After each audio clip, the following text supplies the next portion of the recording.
Guys আজকে সকাল সকাল ঘুম থেকে উঠে ভাবলাম আর একটু ঘুমালে ভালো হতো, কারণ এত সুন্দর ওয়েদারে ঘুম ছাড়া আর কি চাই বলো। যাই হোক বাদ দাও, যখন উঠে পড়েছি তখন ঘুরেই আসি চলো। ছোট্টুর গ্যারেজে এসে বসেছিলাম আর এ নিজের মতো কাজ করছিল, আর এইদিকে এই মালটা এসেছিল। কম বেশি আমার ভিডিওতে অনেকজনই দেখেছো এই মালটাকে। আজকে ছিল এর পরীক্ষা আর শালা এসেই বলছে আমার বিএমডব্লিউ টাই হাওয়া দিয়ে দে হালকা করে। হাসি দেখো শালা, কলগেট ফেল পুরো। তারপর মালটা নিজেই হাওয়া করে নিচ্ছিল আর আমরা যাচ্ছিলাম হাইড্রোলিকের দোকানে। হালকা করে একটা কাজ ছিল তাই চলে এসেছিলাম এখানে। তারপর হালকা করে চা খেয়ে নিলাম, তারপর হালকা করে মোষের দুধের চা খেয়ে নিলাম। তারপর আবার আমরা চলে এলাম সেই গ্যারেজে। তো ও তো নিজের মতো কাজ করছিল আর এইদিকে এই মালটাকে দেখো, সময় শুধু বাবুসোনা করতেই থাকে।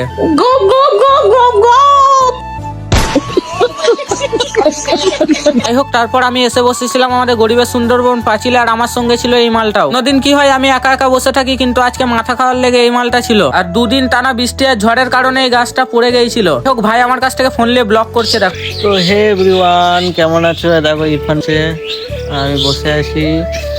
আর এটা হচ্ছে আমাদের এখানে একটা পুকুর আছে, পুকুরের সাইডে বসে আছি।